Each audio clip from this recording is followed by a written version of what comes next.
la Procuraduría como requisito procedimental a agotar para acceder a lo contencioso administrativo. Mucho gusto, mi nombre es Gabriel Cepeda y junto con mi colega Camilo Vaquero Gómez somos los apoderados de la parte convocante, la cual corresponde a la señora Luz Marina Sánchez de Fuentes y el joven menor de edad Eduard Fuentes Sánchez. La parte convocada para esta audiencia será la Nación, el Ministerio de Defensa y el Ejército Nacional, además de la Agencia Nacional de Defensa Jurídica del Estado. Como primero de los hechos, el 1 de mayo del 2020, mediante acto administrativo ordenado por el Ministerio de Defensa y altos mandos militares, se da la operación Águila de Paz, en la cual se buscaba la captura de Francisco Antonio Daza Páez, alias Puntilla, cabecilla del Grupo Norte del Ejército de Liberación Nacional, denominado ELN, en el municipio de Tibú, norte de Santander. Segundo, la orden de ejecución de esta operación fue dada al batallón García Rovira, ubicado en el municipio de Pamplona, norte de Santander, y se designó para llevar a cabo esta a la Brigada Fénix, Grupo Quinto Antiguerrilla, la cual se desplazó hacia el municipio de Tibú, lugar donde se ejecutaría la operación. Tercero, para el desarrollo de la operación se expidió el acta número 54-54-53, por la cual quedaba consignado el armamento y los proyectiles respectivamente seriados y enumerados para el desarrollo de la misma. En esta se consignaba que el armamento que se utilizaría sería el subfusil UMI-ISU, fusil táctico MA-441, granada IMC 120HH, morteros y lanzagranadas. Como cuarto de los hechos, tenemos que la ejecución de esta operación se realizó el 4 de mayo del 2020 y se registraron enfrentamientos entre la Brigada Fénix, Grupo 5 Antiguerrilla, adscrita al Ejército Nacional de Colombia, y el ELN, Ejército de Liberación Nacional. Los hechos se registraron en la vereda El Líbano del municipio de Tibú, norte de Santander. Quinto, el día 5 de mayo, luego de terminar los enfrentamientos, el señor Alberto Fuentes Torres, residente de la vereda del Líbano, transitaba por el sitio en su moto de uso personal, cuando en el camino pasa por encima de un elemento de material explosivo, el cual no fue levantado de la zona por parte del ejército, y como consecuencia de ello, el señor antes mencionado sufre una de las explosiones. Esa misma le causa en un primer lugar lesiones múltiples, por lo cual se requirió su traslado al hospital de Tibú por parte de las fuerzas militares del Ejército Nacional, el cual aún se encontraban en la zona. Sexto, por la complejidad de las heridas, el señor Alberto Fuentes Torres fue trasladado al hospital ESE, Hospital Universitario Erasmo Medos de la ciudad de Cúcuta, norte de Santander, falleciendo antes de su arribo. Séptimo, posterior a la realización del acta por parte del personal del Hospital Universitario ESE, Hospital Universitario Erasmo Meos de la ciudad de Cúcuta, se transfirió el cadáver para la seccional de medicina legal de norte de Santander. Octavo, se realizó la respectiva necropsia del señor Alberto Fuentes Torres y se dictaminó como causa de la muerte que se debió a muerte secundaria por material explosivo, por uso de granada IMC 120 HE, la cual es de uso exclusivo de las fuerzas militares de Colombia. A continuación daremos a conocer las pruebas. Como prueba número 1 tenemos el acto administrativo firmado por las partes, es decir, el Ministerio de Defensa Nacional y los altos mandos militares, donde se ordena al batallón García Rovira de Pamplona, norte de Santander, la ejecución de la operación Águila de Paz. Como segunda de las pruebas tenemos el acta de armamento 54-54-53, en la que se detalla los proyectiles y el armamento debidamente seriado que se iba a utilizar para el desarrollo de la operación. Tercero, la tercera prueba tenemos el acta de defunción del señor Alberto Fuentes Torres, en la cual se detalla la muerte violenta secundaria a material explosivo. Como cuarta de las pruebas tenemos una prueba en imágenes donde se ve la herida del señor y en ella se puede recalcar que hay fragmentos con cereales que pertenecen a las granadas que utilizó el Ejército Nacional para el desarrollo de la operación. Prueba número 5. Como quinta prueba tenemos el registro civil de la cónyuge, en el cual está la anotación de la fecha en la cual se inició la sociedad conyugal. Y como sexta tenemos el registro civil de Eduardo Fuentes Sánchez, hijo de El Oxiso y de la señora Luz Marina Sánchez de Fuentes. Muchas gracias. A continuación daremos paso a las pretensiones que serán enunciadas por mi compañero y colega Camilo Vaquero Gómez. Muy buenas tardes, mi nombre es Nelson Camilo Vaquero Gómez y me corresponde presentar las diferencias a conciliar en el presente proceso. Antes de presentar nuestras pretensiones, debo recalcar algunos aspectos y enunciar algunas cosas que deben ser tenidas en cuenta para analizar lo que estamos pidiendo. Lo primero de ello es que el señor Alberto Torres Fuentes era un señor de 55 años, realmente saludable, que gozaba de un trabajo estable y que gracias a él obtenía una remuneración de un salario mínimo mensual, que era la principal fuente de ingresos de su núcleo familiar, conformado por la señora Luz Marina Sánchez Fuentes, su cónyuge, y su hijo menor de edad, Eduardo Fuentes Sánchez. Otro aspecto que debo resaltar es que la causa de la muerte se dio a raíz de la explosión de una granada IMC 120 milímetros utilizada por el Ejército Nacional y que fue usada en el combate que se realizó días antes entre el Grupo 5 de la Brigada Fénix perteneciente al batallón García Rovira adscrito al Ejército Nacional y la guerrilla. Otro aspecto fundamental que se debe tener en cuenta es que este es el traje táctico con el que las Fuerzas Armadas se desempeñan en el territorio nacional. Para nadie es un secreto que nuestras Fuerzas Armadas, cuando se encuentran en patrullajes o en misiones, deben caminar largos tramos de varios kilómetros diarios y en climas templados como el del lugar en el que ocurrieron los hechos puede ser una gran fuente para generar sudor a ellos. Sudor que, sumado al contacto con materiales como el aluminio, del cual están forjadas las armas y de hecho la granada con la que lamentablemente murió el señor Alberto, generan óxido y corrosión que afecta los resortes y engranajes de la activación del explosivo. Esto puede desencadenar en un mal funcionamiento o no funcionamiento del arma letal. Por regla general, todo artefacto que se lanza por uno de los integrantes voluntariamente y que ha sido activado en debida forma se considera como estallado. Además de ello, a estos artefactos se les debe realizar un mantenimiento periódico, pero teniendo en cuenta las dinámicas de la guerra, en una misión o en un patrullaje es bastante difícil y de hecho casi imposible realizarle un mantenimiento diario o constante a estos artefactos, en la medida en que para su adecuado mantenimiento se requiere de gran destreza, concentración y por supuesto tranquilidad para realizarlo en debida forma. Aspectos que tal vez no se consiguen estando fuera del batallón. Es por lo mismo que es frecuente que estos artefactos presenten óxido en la medida en que éste se empieza a formar con el transcurso de algunas horas, con el contacto con el sudor. Dicho lo anterior, procedo a enunciar las pretensiones que tenemos como parte actora en la presente demanda. La primera de ellas es que se declare públicamente la responsabilidad del Grupo 5 de la Brigada Fénix, perteneciente al batallón García Rovira, adscrito al Ejército Nacional, por la muerte del señor Alberto Torres Fuentes. La segunda de ellas es que el Ejército Nacional pida perdón públicamente por el descuido y el lamentable fallecimiento por una de sus armas o artefactos de agresión múltiple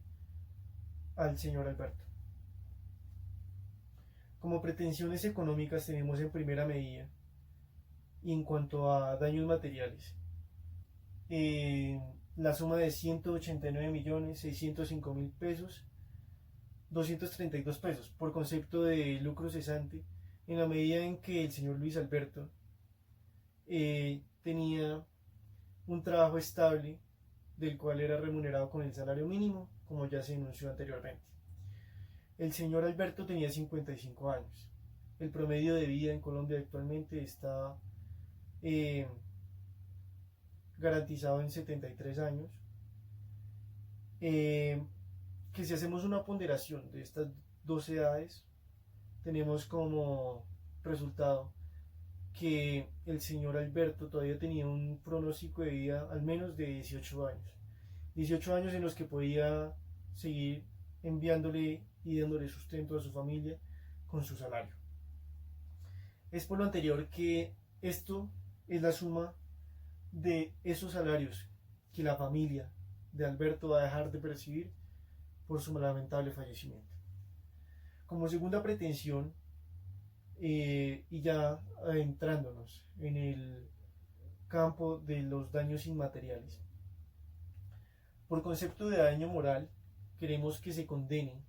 a la Nación, Ministerio de Defensa y Ejército Nacional al pago de 100 salarios mínimos legales mensuales vigentes a la señora Luz Marina Sánchez de Fuentes, quien era su cónyuge. Este monto se extrae del comunicado del 4 de septiembre del 2014 de la sección tercera del Consejo de Estado. Comunicado que nos da una tabla desde la cual podemos realizar una debida tasación de la indemnización que le corresponde a estas personas en casos como este. Este comunicado también nos da, para esta indemnización en particular, un componente adicional, y es que se debe probar el estado civil del señor Alberto al momento de su fallecimiento. Es por lo anterior que en este momento me permito presentar ante ustedes el certificado y registro civil con la debida anotación, en la cual consta que el señor Alberto estaba casado con la señora Luz Marina. Esto debido a que el decreto ley 1260 de 1970 establece como única prueba del estado civil el registro civil expedido por un funcionario competente para ello. Como tercera pretensión tenemos que también se condene al pago de 100 salarios mínimos legales mensuales vigentes a la Nación, Ministerio de Defensa y Ejército Nacional a favor de su hijo Eduardo Fuentes Sánchez, quien es menor de edad y está representado en el presente proceso por su madre Luz Marina Sánchez de Fuentes.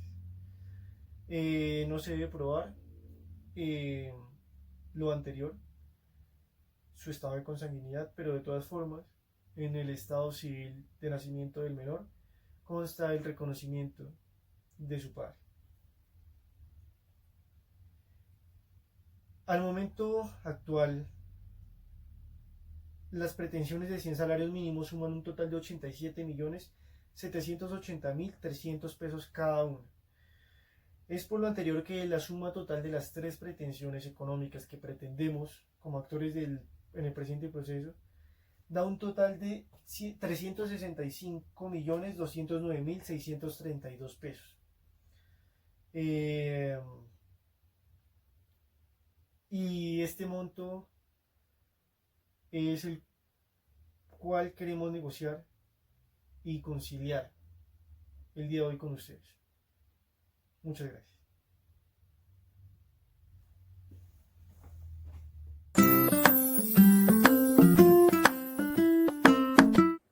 Buenas tardes, soy Camila Gómez Lopera, identificada con la cédula de ciudadanía 1076-626-459 de Bogotá y con tarjeta profesional 162-695 del Consejo Superior de la Judicatura, acompañada por mi colega Mariana Ricardo Cantor, identificada con la cédula de ciudadanía 1010-1289-41 y tarjeta profesional 162-695 también del Consejo Superior de la Judicatura. En representación de la entidad convocada, Nación, Ministerio de Defensa, Ejército Nacional. De conformidad con el poder otorgado por Valentina Osorio Casas en su calidad de jefe de oficina jurídica de la entidad con facultades para constituir apoderado en virtud de la resolución 0207 del 21 de enero de 2018, expedida por el señor Ministro de Defensa. Conforme a lo aportado en la Ley 640 de 2001 sobre conciliación administrativa, en lo dispuesto en el artículo 161 del Código de Procedimiento Administrativo y de lo Contencioso Administrativo, en su numeral 1, indica cuando los asuntos sean conciliables, el trámite de la conciliación extrajudicial constituirá requisito de procedibilidad de toda demanda en que se formulen pretensiones relativas a nulidad con restablecimiento del derecho, reparación directa y controversias contractuales. Puesto que el presente caso se refiere al mecanismo de control de reparación directa, acorde con la solicitud de los convocantes a esta conciliación, procedemos a exponer los argumentos por los cuales consideramos que el comité no debe autorizar la conciliación, bajo la teoría de la existencia de un eximente de responsabilidad, ya sea culpa exclusiva de la víctima o hecho exclusivo y determinante de un tercero, y también por la falta de material probatorio que determine la responsabilidad del Ejército Nacional. Lo anterior se alega bajo los siguientes argumentos. Buenas tardes, mi nombre es Mariana Ricardo Cantor y voy a explicar el primer argumento de por qué no decidimos conciliar en este caso. Este es culpa exclusiva de la víctima o hecho exclusivo y determinante de un tercero. Es importante recalcar que no es posible establecer a ciencia cierta cómo ocurrieron los hechos, pues no se cuenta con testigos directos en el material probatorio allegado por las partes. Dada la naturaleza del arma usada, es decir, una granada de fragmentación, la cual se clasifica para el presente caso como MUSE, munición sin explotar, esta es aquella munición explosiva que ha sido cargada, su fusible colocado, armado o por el contrario, preparada para su uso o ya usada. Puede haber sido disparada, arrojada, lanzada o proyectada, pero que permanece sin explotar, debido ya sea a un mal funcionamiento o a que no ha sido activada. Conforme con el dictamen pericial que nos permitimos allegar, se aclara el funcionamiento de una granada de fragmentación. Esta tiene un dispositivo de retardo al cual se le quita la cuchara, que es su seguro, y el agente prosigue a lanzarlo. Este dispositivo de retardo existe para seguridad de quien la lanza, pues mientras cae al lugar al que fue proyectado, se dispara. En términos de balística, la cuchara que la envuelve se devuelve mientras va volando en el aire. La aguja pega en el fulminante y este hace que explote en un término no superior a 10 segundos. Agrega el perito que para que se produzca la explosión del dispositivo deben presentarse dos situaciones concurrentes. La primera, se debe sacar el pin de seguridad y la segunda, se debe liberar el mecanismo de presión de la granada. Por lo anterior podemos concluir que la granada fue abandonada sin que se activara su mecanismo, es decir, obligatoriamente debió haber sido manipulada, ya sea por un agente externo o por la misma víctima, segundos antes de su explosión, configurándose así alguno de los dos eximentes de responsabilidad del Estado, los cuales son hecho exclusivo y determinante de un tercero, el cual, según la doctrina y la jurisprudencia, se puede marcar como la acción de un tercero que es determinante para producir el daño. el cual rompe con el nexo de causalidad o la relación entre el hecho y el resultado dañoso frente a la actividad del Estado, lo que conlleva a que se evidencie la exclusión de la posibilidad de atribuir jurídicamente la responsabilidad de reparar el daño a la entidad demandada. La siguiente, que es la culpa exclusiva de la víctima, definida por la sentencia de 23 de abril de 2008,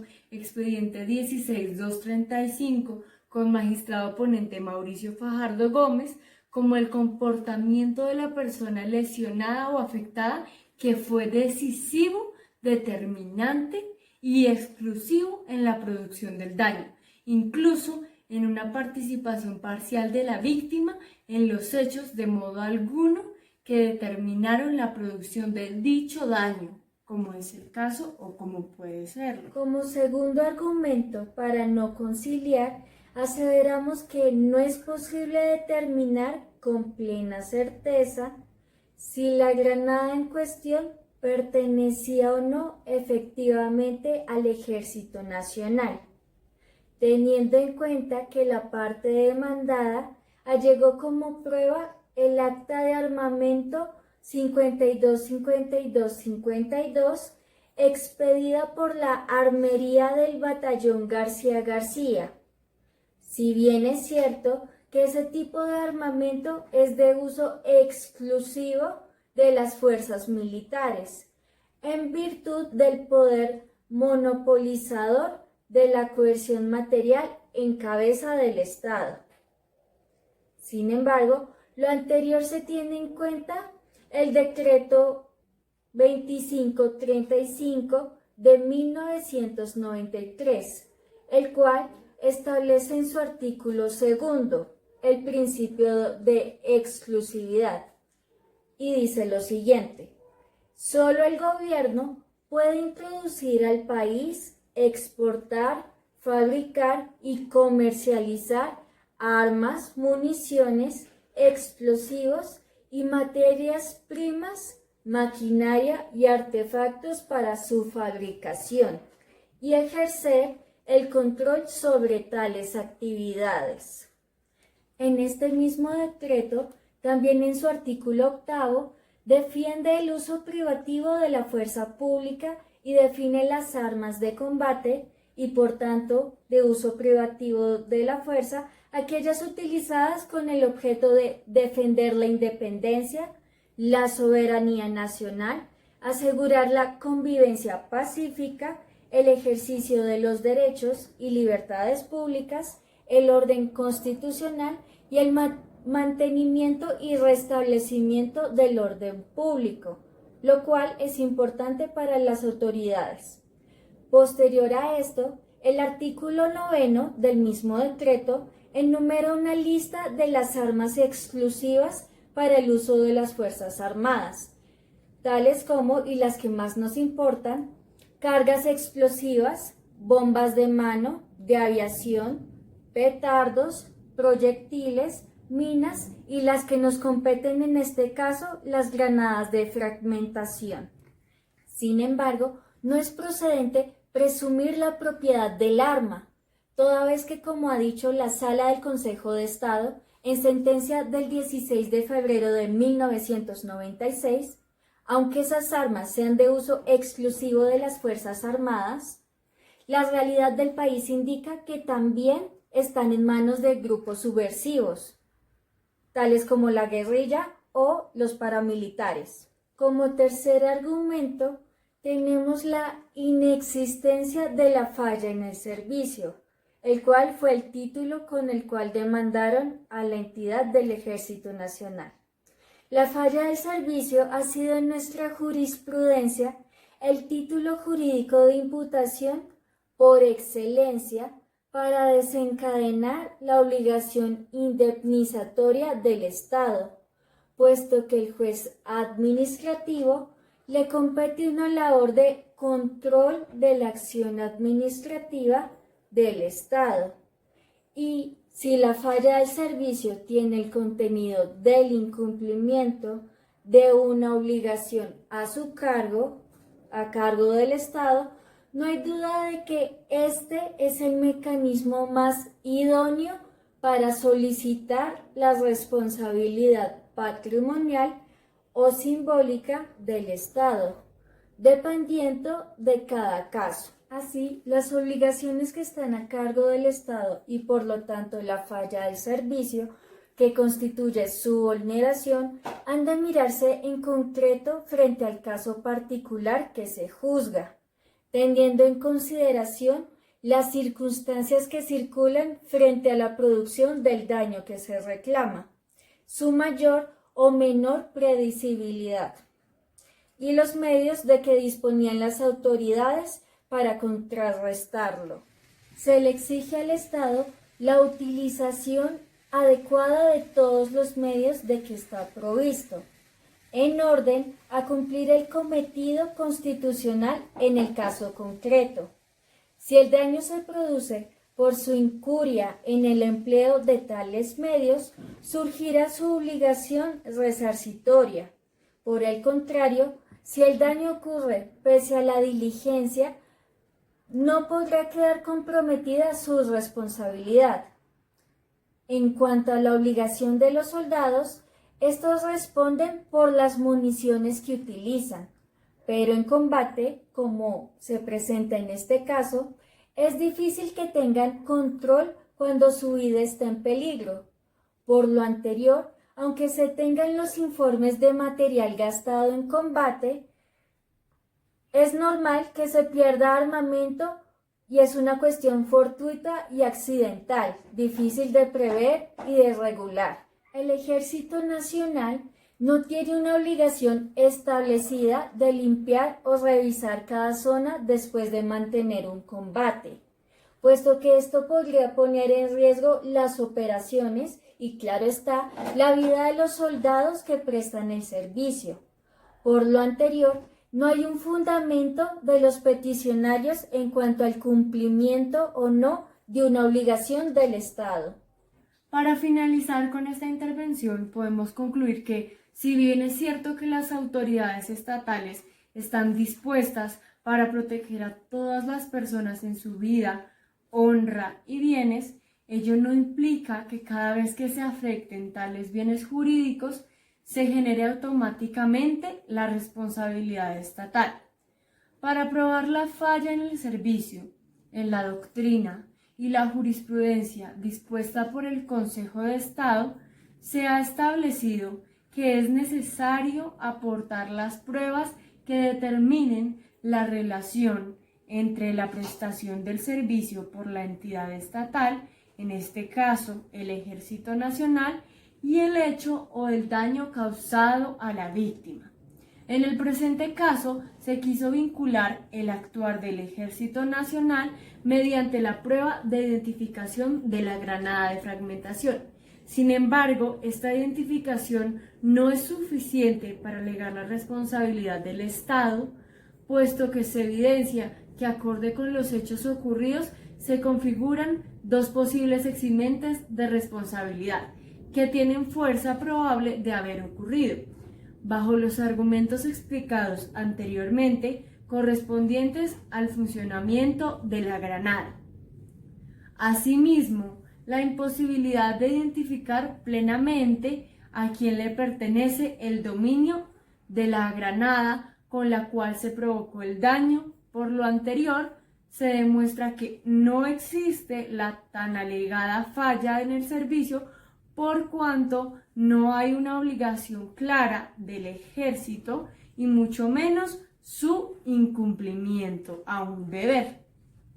Bajo lo anterior, el comité no puede dar autorización para conciliar y con ello se proseguirá con el proceso normal de la demanda.